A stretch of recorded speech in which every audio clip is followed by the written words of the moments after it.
Hello and welcome. This is a review of Secret of Mana, originally published for the Super Nintendo Entertainment System in 1993. However, it is also not necessarily a review of Secret of Mana, nor is it a fully fledged beat-by-beat retrospective as its length may suggest. Instead, this is a journalistic exploration of my personal experience, replaying a game that changed my life 30 years ago. I discovered Secret of Mana at 9 years old, the same current age as my own child. At times, it was difficult to glean if the fact that it changed my life was truly for the better or the worse. 30 years later, I'm happy to say I've resolved that overall, it was for the better. But does it still have the same magic ability to change the life of a pre-tween, setting them on a lifelong obsession with JRPGs and the multitudes of worlds and themes they still help us explore and enjoy today? That is what I thought about as I experienced my, let's say approximately, 8th playthrough of Secret of Mana in the past 30 years. Now, there are cultural theories around death that suggest it happens in multiple stages. There's first the death of the body, then there's the death of the memory, and finally a death of the history. While this is not the last review of Secret of Mana that anyone will ever do, as there are going to be others after me, I believe this is Secret of Mana reaching some stage of death in my own life. And doing this video is an effort to preserve its history to prevent it from reaching a complete death. And this is all to say, I think I just played Secret of Mana for the last time. And that's important because Secret of Mana is not a video game that made me who I am. It is the video game that made me who I am. So I'd like to talk about that final experience before I put it to its final resting place for me here in my memories. Both as best as I can recall it as a 9-year-old so many years ago, but also as a late, oh so very late, 30-something revisiting it today. But to start, let's go back. In 1995, I was 9 years old, often bullied in Catholic school, and I had some really good friends, but my favorite friend was my Super Nintendo. We had one television, a big boxy Zenith CRT. It was in this little fake wood paneling, and there was nothing but fuzz past channel 32, unless your parents were rich and you had the Disney Channel, which was on channel 33. Some of the most serene moments of my childhood are the precious moments cornering that one CRT screen away from my family for myself, as it would repetitively hum out the obnoxious theme of Secret of Mana's dwarf village in Gaia's Navel. My best friend at the time, a boy who came to be known as Bree, through dozens of disambiguations of the name Christopher, had an older brother by about 7 years. His name was Will. However, for some reason, we called him Carl until he went to college. So, for the purposes of this, he's Carl. Every child needs a Carl in their life. A Carl introduces kids to the good movies, to the good music, to the good TV shows, and most importantly, to the good video games. I recall moments peering over the couch of Bree's basement to witness glimpses of Carl playing a game I'd later come to know as Final Fantasy II, and even later than that, I'd come to know as Final Fantasy IV. Instead of platforming a cute cartoon character across the screen, he was rifling through menus, making these big, important-seeming decisions like a commander on a battlefield. And instead of squishing enemies to make points or items bounce out of them, random assortments of numbers would pop out of them. Commands would be delivered over and over, resulting in exciting swinging or casting animations until each monster finally disappeared. This became a riddle that I had to decipher. However, after that first moment witnessing Final Fantasy II, I determined that's far too many words for my dumb child brain to comprehend. But I felt the pull. I knew I wanted to comprehend them. Sometime later, I caught him playing another game where numbers were similarly popping out of enemies again, but this time he was actively swinging swords, spears, axes, and more, rather than inputting confusing commands. I likely was offered a bit of time with the controller in hand and came to know that game as Secret of Mana. I was immediately hooked. Sometime later, I was bestowed one of the greatest childhood honors one could receive in the mid-90s. Carl, in what would become a pattern in my early JRPG journey, let me borrow the physical cartridge for Secret of Mana to take home as my own, indefinitely. I cannot think of many gifts to my life that felt to be on such grand a scale, other than meeting my wife, which I say partially because she likes to watch these, even though she has no idea what I'm talking about, but also because it's mostly true. It's true. It's fully true. That little gray rectangle was suddenly mine at no cost. That plastic physical hunk, which used to acknowledge, hey kid, this is yours forever, so long as you hold on to this cartridge. I recall many moments of hesitancy in my journey into the world of JRPGs for some reason. There were these fears that I was electing to other myself, even further from the bullies who made my life a living hell at school. But another voice told me, whatever's buried in the guts of this cartridge is worth it. I eventually clicked it into my own Super Nintendo with that satisfying thunk that said, this is permanence, this is commitment to a new life. You're not just playing a game, you are entering a world, and you will not return. At the time, that world was Secret of Mana. Beyond these initial moments of hesitancy to enter a world I would later learn is called, more broadly, Japanese role-playing games, but more specifically of the variety developed by the Japanese studio at the time known as Squaresoft. I don't have many specific memories of that first playthrough. There's a vague one that pings from the back of my mind of finishing the boss fight against Tropicalo in the dwarf village just before leaving to visit my grandparents for Christmas for several days. I remember those few days feeling like a lifetime as I dreamt of returning to the bright and vibrant and seemingly endless world of Secret of Mana. Otherwise, I just remember the experience being a vast and deeply emotional journey for a 9-year-old, an empowering quest that eventually made me feel like a warrior god by its end, who could blast even the strongest enemies of the final dungeon into so much satisfying bone dust. I chose to revisit Secret of Mana in 2025 because now my own child is 9 years old and is growing an affinity for video games, some of them good, many of them bad. Los tralaleritos. Furthermore, in the conclusion of my review of my favorite game of 2024, Metaphor Refantasio, I lamented that to whatever degree I could find myself emotionally lost in its own vast world as I push middle age, one of the greatest pleasures I got from Metaphor Refantasio was thinking about a younger player more squarely in its target demographic of late teens to early 20s and the impact it may have on them. One of the most fun aspects of parenting is actually getting to view media through the lens of a child at different stages of development. I thought about Metaphor Refantasio and whether or not my own child could find an interest in it or feel its deep emotional depths once she's deep in the throes of some hormonal teenage trial of angst and spiritual woe of her own. In the edit of that video, I briefly flashed clips from the games which had the same emotional hook in my veins through my developmental years. The ones I know had the most influence on the adult I would eventually become. Of that pantheon of life changers that I showed, Secret of Mana did not last long at the top, but it's always going to be the first, no matter what. The first game to trigger that experience of feeling emotionally held by a video game in a way I had no idea was possible within the world of multimedia before that experience. And I've been chasing that high ever since. For months, I've thought about that video's conclusion and those games as I watched my own 9-year-old's taste subtly develop and refine in fun and curious ways. Some voice started telling me it's time to leverage a lifetime of gaming and about half a decade or so of studying them much more critically to see if Secret of Mana is still capable of changing the life of a 9-year-old the way it could 30 years ago. And this is the lens through which the rest of this review will be delivered.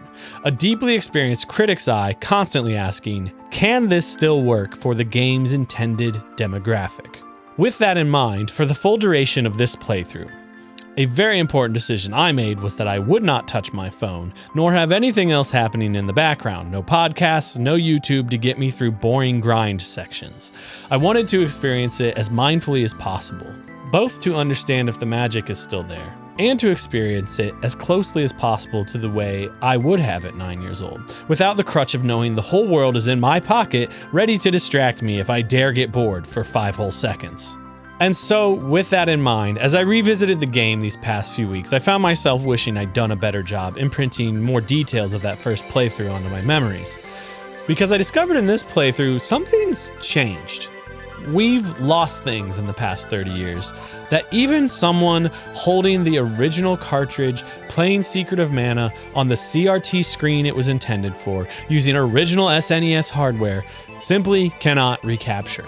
Too much has changed in how we, as a culture, as a society, experience and consume a video game, mostly for the better. This made it all the more fascinating that I could experience the game on its most modern release as a part of the collection of Mana, very near to the way it exists on that original 1.0 cartridge. We could argue about graphical semantics for days. I know they're not the same. Don't yell at me in the comments. This collection is an almost direct port of the original, mostly for the worse. Its only quality of life upgrade is a handful of quick save spots that save you the hassle of making sure you find an inn to rest in before saving. A feature I most appreciatively only needed to utilize 2 or 3 times in this playthrough, given the 30 years worth of additional responsibilities that can pull me away from gaming at any moment.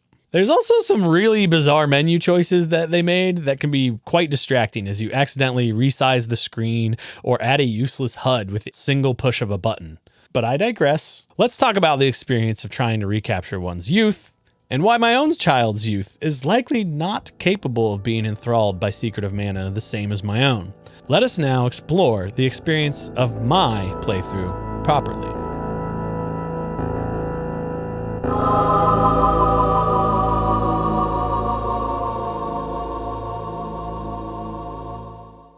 For the rest of this review, I'll spare too many of the basic just reading from the Wikipedia details about the game that you find in many reviews and retrospectives. Instead, my focus is primarily on where my own curiosity was piqued beyond the surface level of the game's offering, the moments that stuck in my mind. But to offer a few details in case someone is for some reason watching this completely blind to what Secret of Mana is, it's a very action and combat focused RPG. This orphan boy gets lost on an adventure with some local ruffians, he pulls a sword from a stone, returns to his village to be told he's banished for dooming them to monster attacks. An older man then comes in and says, "You're now destined to go on the hero's journey to revive something called mana," and that's basically it. That completes the prologue, and the boy is never allowed to return home. A message I perhaps could have internalized earlier. At this point in the game, you're given the destination of the Water Palace, and your first proper quest of hunting mana seeds to power up your sword you pulled. One of Secret of Mana's many delightful tricks to engage the young player's mind is the way it nests smaller quests and scenarios within larger ones with such accessibility and ease. Every time a new obstacle to your main objective is introduced, it feels like an adventure you're being sent on, rather than some burdensome fetch quest, as can often happen in modern games. For example, along your larger quest to recharge the seeds of this first continent that you're on, you'll be saved from becoming goblin stew, you'll meet a girl who's being thrown out of her home and becomes your ally, save a dwarf village from a plant monster, meet a sprite child, also an orphan. Of course, there's always got to be orphans in these games. The sprite child gives up a life of grifting to find his way home with you. You'll hunt down a witch who's gone rogue. You'll try to rescue the girl's boyfriend. You'll release the girl's hometown from a secret cult. And then in turn, it'll turn out that that cult was involved with the Empire. More on the Empire later. Furthermore, we're not done yet. I've lost count. You'll hunt some thieves deep down in the Dwarven mines, which is a recurring subplot that just goes nowhere. And finally, you'll try and stop the theft of the water seed from the Water Palace. These are different thieves. These guys are with the Empire. And that's essentially the game's first act, and your experience on the opening continent, which has much to explore. This Russian nesting doll of calls to action feed seamlessly into each other within this first act, in which your only main objective was to power up your sword at the 2 mana seeds on the continent. It was fascinating to revisit the game and see just how few words are used to convey all of this. You would be hard-pressed to find a conversation in this game required to move the story forward that is longer than 50 words. And yet, I know my childhood mind was running wild, imagining just how big this world was, how complex the relationships of these characters were, completely unaware that 90% of the NPCs were not even really people. They were walking exposition dispensers, gleefully announcing the details, relationships, and dynamics of their town as I explored. None of the people in Secret of Mana's world seem to have much of their own thing going on. They're just frenetically vibrating back and forth through a room all day, waiting to announce to any stranger who passes through what, say, the king's relationship to his daughter is like lately. I imagine most of the dialogue and screen text in Secret of Mana being read like the English dub voice acting of a young character in a Studio Ghibli film. Every time I see the candy won't fit, I go, candy won't fit! And I don't have the exact reference of what I'm thinking of in my mind when it comes to a Ghibli movie. But if during the editing process I have the time to go find that, I will put it in and you will get it. It will make sense. Acorn! It's you, Bubba! It's me, Tonyo! Jiro! You're home! However, while 9-year-old me was indeed fascinated by how rich the world felt, 30-something me has now played games like The Witcher 3, Baldur's Gate 3, or Clair Obscur Expedition 33. That's a lot of threes. Here's a few more. 30-something me has now seen side or sub-questing with NPCs done extremely well. 30-something me doesn't much care, let alone glean any depth of world-building curiosity from these walking lore dispensers anymore. Secret of Mana's combat, meanwhile, is based primarily around the mechanic of managing a stamina meter, which counts up to 100% every time you swing a weapon before it's capable of delivering a blow at full damage and accuracy. In my original playthrough, coming from games like The Legend of Zelda: A Link to the Past, it took what felt like days to figure out why my wild swinging was not connecting or doing damage to enemies. 30 years later, I find it to be generally an elegant mechanic, which splits the difference between wildly swinging away like a 2D Zelda, and the slower, always menu-driven turn-based combat of a Final Fantasy, which a 9-year-old may not be ready for. As I reacquainted myself with the stamina meter in the game's opening hours, in which one can focus on mastering that stamina meter as they fight easy rabites and flower monsters, I always had a loose sense of there being a tight window for most enemies in which you could stun lock them with an initial hit, wait for your stamina meter while they're stunned, and then exploit this very brief window between your stamina meter filling and the enemy preparing its next attack. If you're skilled and get lucky positioning, you can begin chaining hits together. It feels quite good to get this down in the first few hours exploring the original wilderness of the game. When it is good, it feels almost similar to mastering a parry mechanic in a more modern game like Clair Obscur Expedition 33, or honing in on the openings in an enemy's complicated attack patterns like Elden Ring. When it's bad, it is indeed quite bad. There's a repeated frustration around hit accuracy and timing, which rears its head like a game of whack-a-mole off and on, and makes the game's math confusing and seemingly meaningless. This will become a theme as we continue throughout the game's progression. However, the game shows what I consider its most interesting and promising ambitions in the scenario surrounding the guy's naval location, about 3 hours into a casual playthrough. Allow me to set the scene. You've just freed the dwarf village and secured your third party member. As part of the game's magic trick of nesting smaller quests within one another, we learn we need to stop the witch Eleni before we can enter the Earth Temple, which is in Gaia's navel. We now have a quest within a quest, but I only had about 700 gold on me with which to pursue that quest. The early in-game economy is quite tight in a very satisfying way. Suddenly, the game says, okay, kid, you don't know this now, but you're making one of 3 choices, because while 700 gold might feel like a lot, it ain't. Choice number 1, armor. You can buy armor and take more hits, but then you have to hit enemies more times, and each of those hits takes time. Choice number 2, weapons. Upgrade your weapons and you can kill enemies faster, or in more interesting ways. But you have to get close, which is dangerous. Choice number 3, curatives. Buy some cups of wishes. If someone dies, you don't have to walk all the way back to this town in Gaia's navel to revive them. Of course, though, as you get deep into the witch's lair, you encounter Nico, the traveling cat merchant, who sometimes shows up halfway through early dungeons to sell you items, but at double the price. And honestly, that's a cat who understands supply and demand. That's capitalism working exactly as they intend it to. In my case, this playthrough, his curatives were just out of reach of the gold I'd made on the way. Unless I risked grinding a few rooms with both of my allies wandering as a useless ghost, ensuring that enemies were 66% harder if one risks going this route.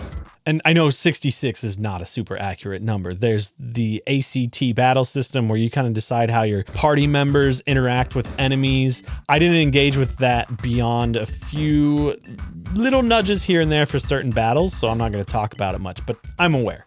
9-year-old me, however, did not know what game balance was. 9-year-old me did not know the phrase risk reward. 9-year-old me just knew that cups of wishes sounded cool, and they were more expensive than the other items. And on this particular playthrough, the route I chose was indeed those curatives, the cups of wishes. However, as I stormed the labyrinthian castle of the witch Eleni, I'd run out of those curatives and was now in this position with 2 allies down. Then I ran out of health before making enough money to buy them from Nico. I had to walk all the way back to Guy's Navel, through 15 screens of castle, forest, and woodlands. I counted. That's good, actually. Dragon Quest had been using this out and back until you run out of strength or resources model since 1986. Elden Ring still used it as recently as 2024's Shadow of the Erdtree DLC. What you sense in this section of Secret of Mana is that as you return from the wilderness, every 2 or 3 screens, if you are continuing to fight enemies, as opposed to making a mad dash to return to your progress, the enemies you'll see are dying faster. You notice that you have become stronger since first facing them, and you don't need a designer to tell you that the game is finely tuned in this section to do that on purpose. You feel it in your bones. I'm getting stronger. It's another magic trick, and this retread through ground that was formerly a struggle with such ease is the prestige, paying it off. The cutscenes are also a sort of magic trick. To some degree, one of luck. Just long enough to give you something to chew on, just short enough that you don't get bored and mash buttons to skip them. Just vague enough that your brain starts filling in the blanks. 9-year-old me filled those blanks with more imagination than I probably used on my schoolwork. I dreamed of who these characters were endlessly. I stared at their concept art in Nintendo Power, wondering what their lives and personalities might be like. 30-something me was simply grateful for the mechanical advantage they added to my party, and I moved on. 30-something me also sees why this perfect pacing of a children's storytelling was kinda dumb luck. The people writing these stories were, of course, often aspiring to something deeper and more detailed, but they faced limitations of storage. Quite literally of the number of characters on screen, and I mean alphabetical characters, and limitations of time, as English localizer Ted Woolsey is now famously known for. He and his colleagues often had very short windows of time to translate the scripts of games that were coming out exponentially longer than their predecessors, as well as very minimal access to the context of what they were translating. Sometimes just getting to look at spreadsheets of random lines and trying to remember their context from playthroughs of the original Japanese game. So, is Secret of Mana's script lacking and quite lopsided? Sure, but its rich visuals and music add so much texture that allow a child's mind to fill in the blanks for the writers, and this honestly may be the singular thing that hooked me into Squaresoft, now Square Enix's world at that age. I just, in the last month, took our 9-year-old to see a Final Fantasy Distant Worlds concert. She'd never played a full Final Fantasy game. We both lost our minds the whole time. Back to the game. Unfortunately, at this point in the game, like all magic tricks, the wires start to show. An older fan who has seen the magic trick many times before can easily spot the sleight of hand. By the time you finish Eleni's castle, you've likely earned enough money that you can afford those precious cups of wishes, which revive a character and allow you to push forward. And the meticulous, out-and-back, tightly resource-managed elegance of friction that the game had set up in these first few hours is completely collapsed. There are a few more dungeons, story beats on this continent after Eleni's dungeon, in which the thing is still holding together with sticks and mud. For example, I did on this playthrough need to restock my curatives halfway through the cult temple in Pandora, but money was no longer an option. And after a handful of other mini adventures and NPC introductions that kind of go nowhere beyond telling a child, this is a place, this is a world, people live here, trust us. You discover a caveman with a cannon, suddenly decides he's learned the right trajectory to get you off this rock and onto another. And for the remainder of the game, the magic trick of balance has fallen apart. So that caveman fires you spiraling into the air, and the party lands a landing that would splatter the human body into hot goo all over the pavement, or the grass as it is, with a harmless thud. It's still kind of funny every time I do it. The player is now in the upper land, the Forest of Seasons. At this point, if you have practiced a bit with the magic system you've recently gained access to, which requires engagement with some of the most frustrating user experience in its ring menu system I've ever experienced, and bought some fairy walnuts to keep your limited MP up, you can chain gnome spells, and bosses will never so much as breathe on you. 9-year-old me thought I was a genius. I know I've previously studied the timing to chain these spells because it came back to me almost immediately with near frame perfect accuracy on this playthrough. 30-something-year-old me now also saw the game's balance snapping like a twig. The sense of danger, risk and reward, and occasional desperation that created some dynamic of friction essentially disappears for the remainder of the game, if you've gained even a cursory understanding of its systems up to this point. For the next several hours of gameplay, Secret of Mana maintains its trick of sub-questing adventures inside of a larger quest. We travel to a desert, get locked up on a sand ship, free a ball of fire from a furnace, return the ball of fire to the proper furnace, and even save Santa! But, as previously stated, the friction's gone.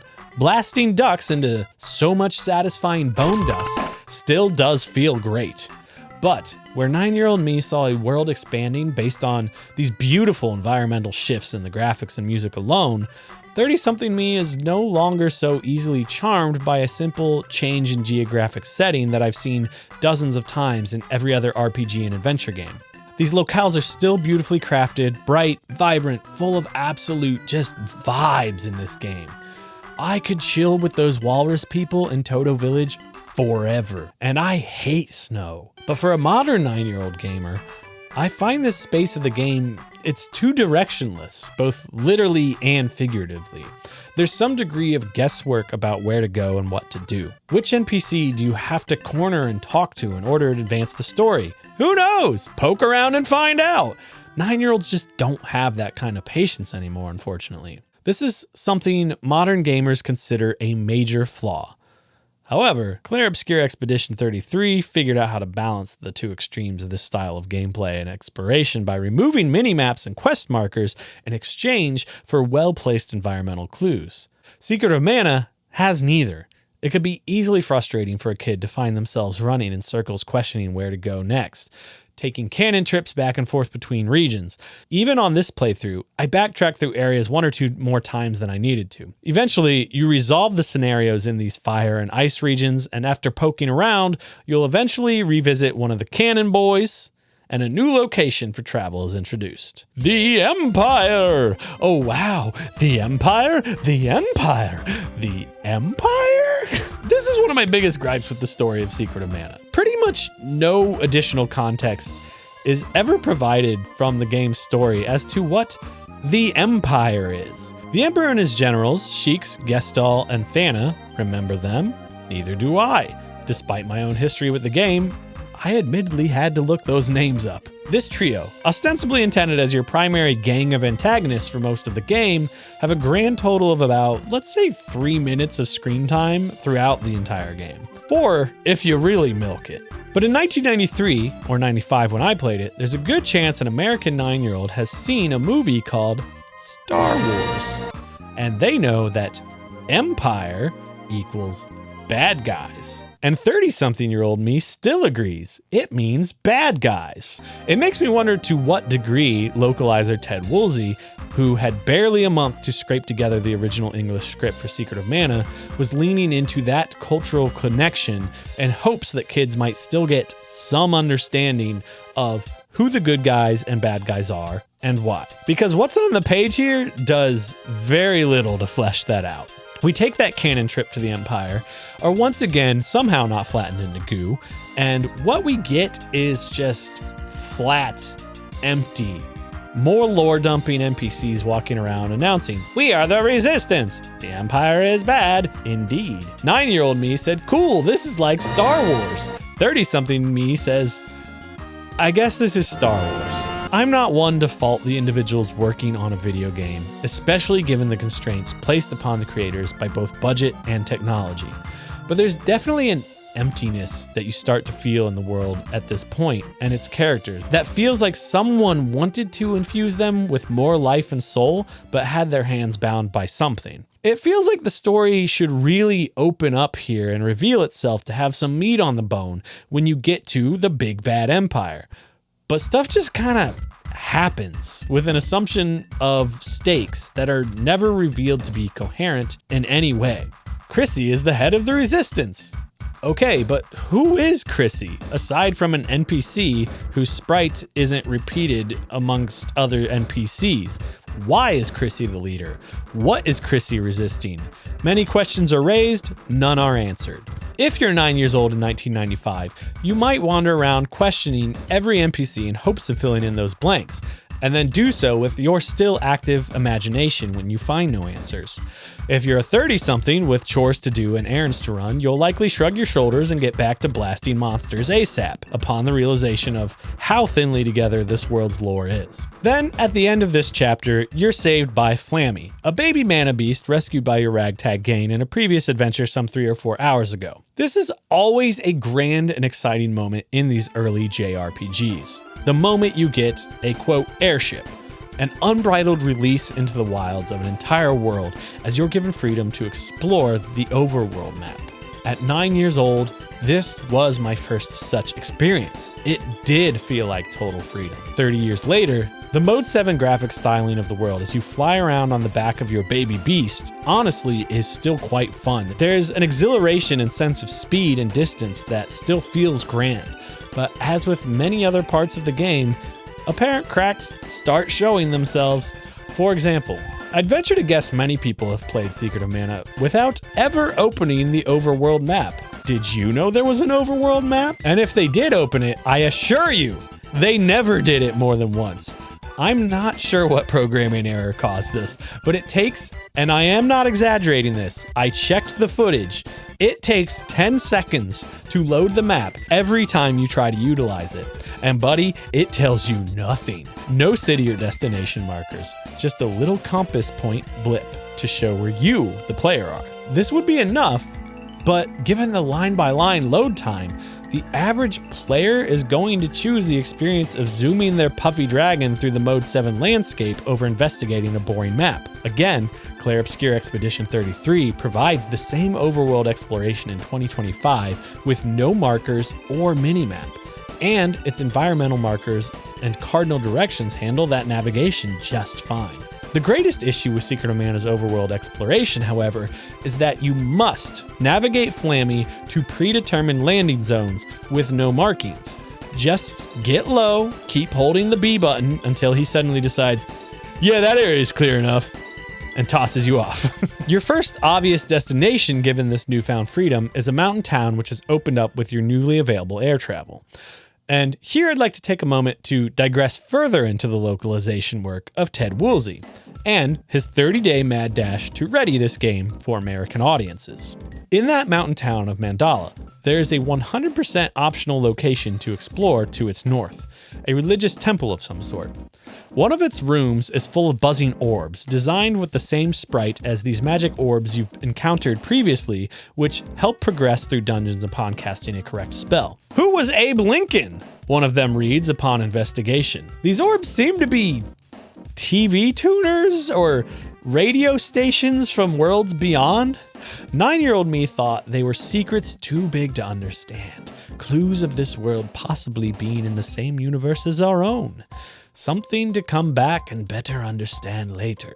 30-something-year-old me thinks, yeah, this is what happens when a localizer is limited by time and data storage. It would appear my adult hunch about this is likely correct, as all the orbs in this room seem to do their best to reference a different style of American television, which the player may recognize.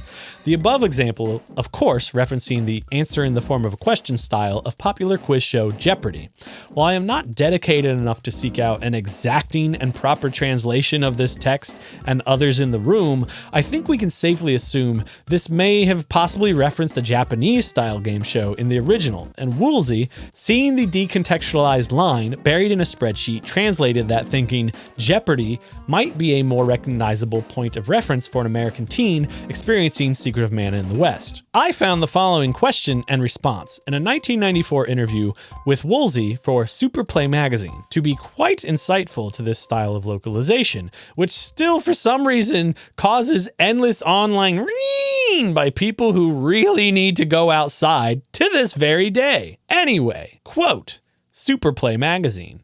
Aside from the basic differences in languages, do you experience a lot of problems when you're dealing with distinctly Japanese cultural points or cultural references? Woolsey.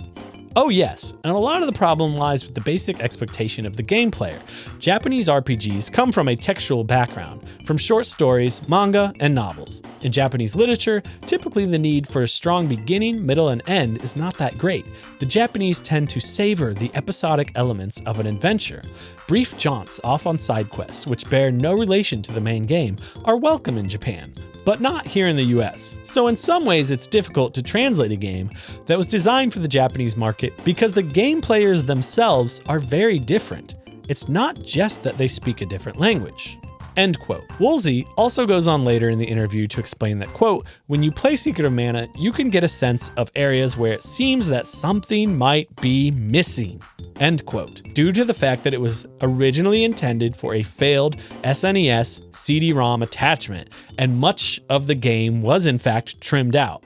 This would have allowed for both the game's story to have been fleshed out, but also a massive expansion on the utilization of the many more English alphabetic characters it takes to express the same idea that only a few Japanese characters are necessary to express. Huge shout out to Legends of Localization for archiving that interview and many others. They're super useful for this kind of historic research. Go check them out. Now, not only is this interesting as an explanation for why Woolsey would choose to reference things like Jeopardy! And Abe Lincoln in a completely optional room ostensibly designed to be a collection of TV or radio tuners, because I guess when you're high up in the mountains, that's where you get good reception. I think that's my guess as to why this is in this town. I don't know. If you have a better guess, tell me in the comments. But it also helps explain that some of these odd and lacking story beats I've griped about throughout this review end up really being no one's fault. Video games are a massive, expensive, long-term collective art project and consumer product, dependent on many moving pieces throughout both the culture and economies that they're developed both in and later localized for. It's honestly a miracle that any of them ever get finished at all. All this to say, in this house, we stand by Ted Woolsey. Thanks, Ted, for brightening my childhood, for lifting me up to peer over the fence and catch a small glimpse of a culture I otherwise would have never known anything about. Back to the game's progression. The task of finding locales to land in that's been open with the party's new access to Flammy becomes especially frustrating throughout the game's next series of trials. The player is directed to meet an old bird, the sage Jock, on top of a mountain. For some reason, Flammy's landing pad for the region is at the bottom of the mountain, directly in front of the Dark Palace, which is Jock's first directive he gives you upon visiting him. Now, I don't have footage of Jock giving that order in this playthrough because apparently you can wander into the Dark Palace on your own and skip that first visit with Jock. Something that further indicates to me this landing spot was not intended as the landing spot for the region, and may be a result of some late production crunch and them missing that there should be another spot at the top of the mountain. I believe there is a little opening that looks like it should be the top of the mountain that you can't land on. Whether the player starts with the Dark Palace or not, they're likely to feel forced to traverse the same path to meet with this bird, who is definitely not the sage Jacques that we've been tasked with finding, only to be told Jacques is out somewhere else. The cycle of the game's next few hours begins. Endeavor on a fetch quest, return to the mountain, climb the mountain, again, now do it again, now do it again, now do it one more time, and he'll finally end this most obvious trickery, admitting once and for all, I am indeed the bird you seek, and I offer you nothing, except advancement of the plot. No big grand upgrade of any sort. You just fight shadows of yourselves and move on. This trick of deflecting the player away to solve problems around the world as they're training, it's not inherently bad. The greatest problem here is Flammy's designated landing zone on the mountain, requiring that traversal through the same terrain of enemies 4 separate times, a journey which poses no challenge even on the first climb. Now, perhaps you could say there's some Zen-like, Karate Kid's Mr. Miyagi style of training here happening, of mastery through repetition going on. Wax on, wax off. But if that's what the devs were going for here, it didn't come through in my own experience of gameplay. I'm pretty sure you can just skip reclimbing the mountain to ask Jacques for directions and knock out the required quests in any order you please. You may be able to do all of them first and cut straight to his trial on your first meeting, which is cool, I guess, should anyone be bothered to give you a hint of that possibility. At one specific moment during these fetch quests, however, I reached a point in which the game's math finally just seemed to completely irreparably break. The Golden Isle. When you reach the Golden Isle, there are weapon upgrades available. I spent all the GP I'd accrued thus far by merely just fighting whatever I encountered with minimal backtracking and absolutely no grinding. Suddenly, as I donned my duck hats and dragon helm and more, I encountered some sort of armor scaling that's so broken that just nothing would touch me. 0 damage almost. I went through the next handful of dungeons like an unstoppable madman, just mainlining power stars from Mario. At 9, I may have thought I tricked the game and ascended into godhood. At 30-something, I saw the exponential curves leveling off, the broken math, the system wheezing to stay coherent. And yet, we press on, because despite it all, we love that satisfying feeling of crushing enemies into so much bone dust over and over. This continues for whatever pace you pursue the remainder of Jacques' fetch quests. Then, a lost continent is raised and we find ourselves in the Maniseed Palace. Again, for some reason, a sudden shift in the math occurs as your hit rate drops exponentially in the continent's lengthy underground dungeon. Accuracy falls in the gutter. Attacks start missing more than half the time. Charging weapons is a potentially fascinating risk-reward system here, but only if the risk pays off after all the time spent waiting and dodging as you charge. For most of this dungeon, your hit rate inexplicably indeed drops below 50%, even if you're fully charged on your attacks. It's also so frustrating to hit an enemy and then try to time letting loose your charged attack just slightly too early while they're still in their stun lock phase, as they seem to be immune for 99% of that. So, given that low hit rate and difficult to calculate timing, regardless of what level you charge to, the average player is likely to opt for boring, uncharged attacks with an equally bad hit rate. And when they do connect, you're doing like 40 to 50 HP of damage to enemies who have hundreds of HP at this point, after spending the past few hours doing much bigger damage, harder hits. And what I love about Secret of Mana, literally bigger numbers popping up.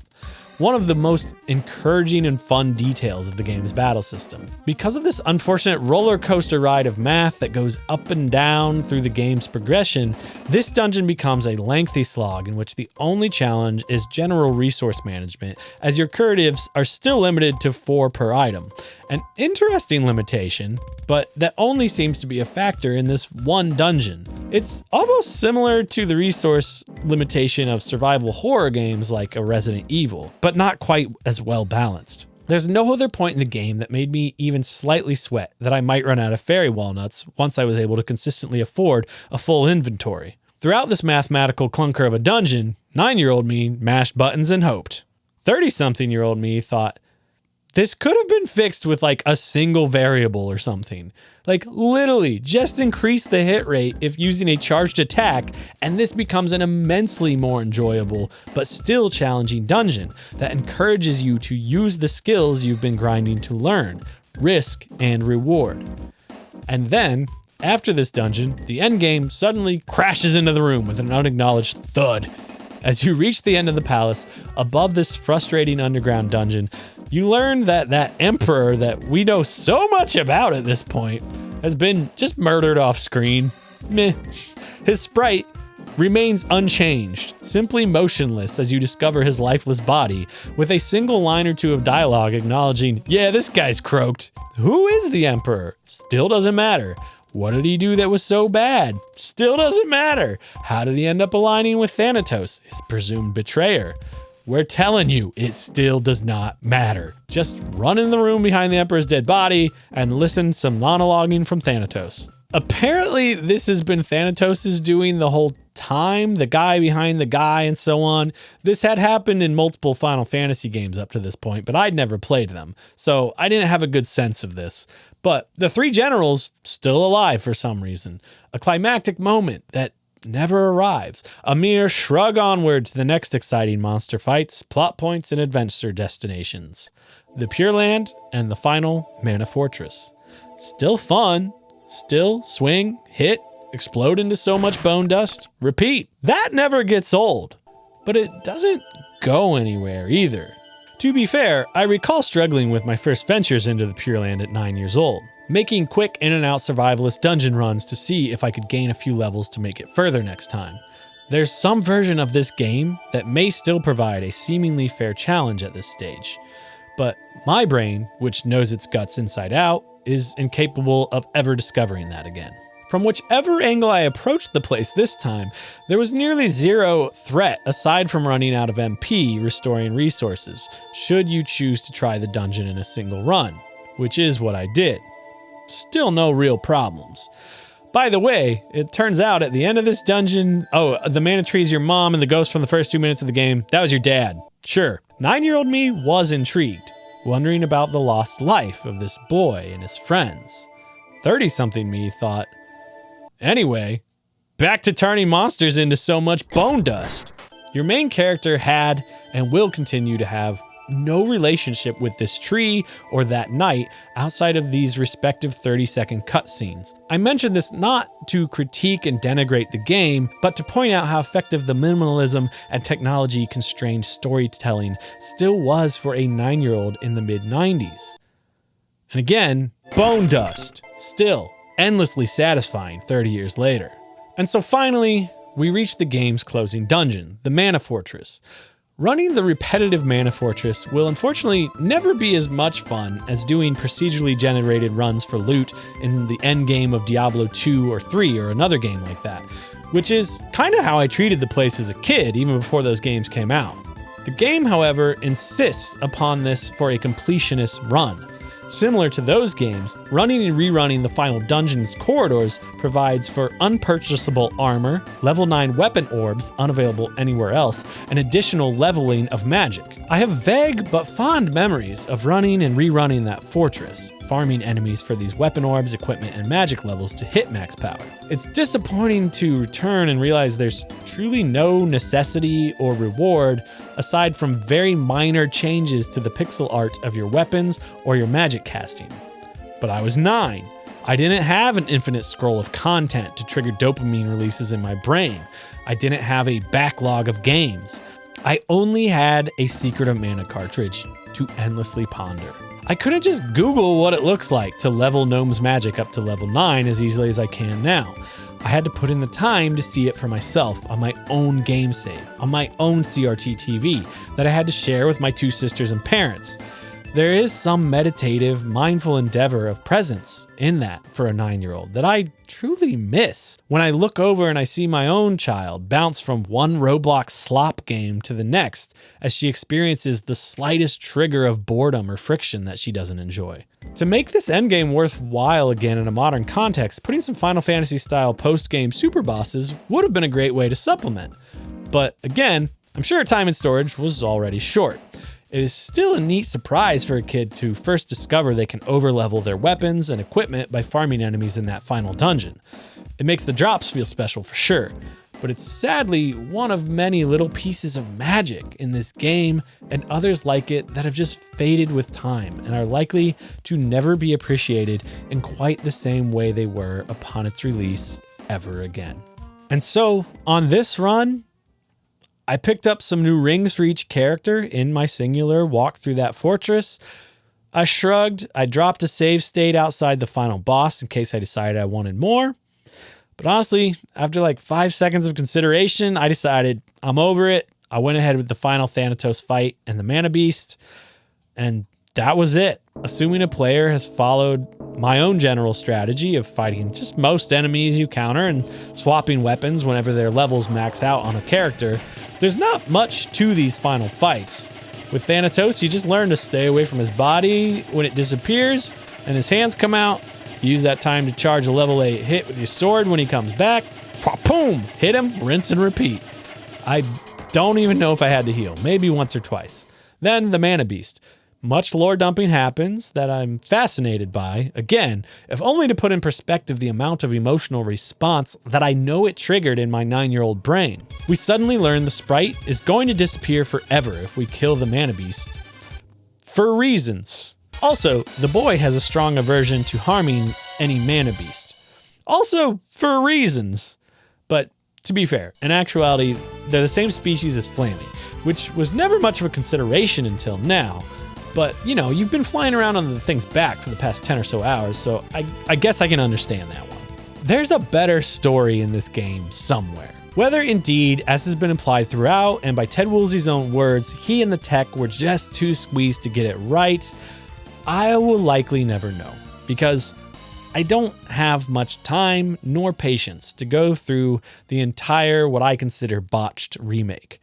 I ran the first 3 hours of that remake, and just something about it is off.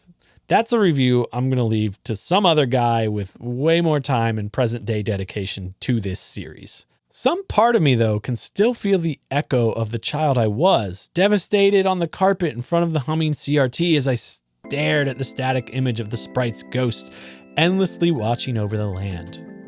But I don't dwell much on that. It's fine that it does nothing for me now. It's honestly fun to get older and discover new works in gaming and other forms of art that give you a similar feeling, but for now very different reasons. It's okay that this time I got to the end screen and felt nothing aside from closure of a chapter of the book of my life. And so that is Secret of Mana.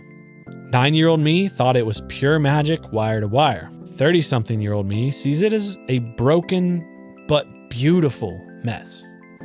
Like Japanese pottery stitched back together with seams of gold. Both are true. Both versions exist. The one in my memory and the one in front of me now. As I said, this is likely the last time that I will ever play Secret of Mana. And that's okay. The game did its job. It taught me that video games could be more than toys.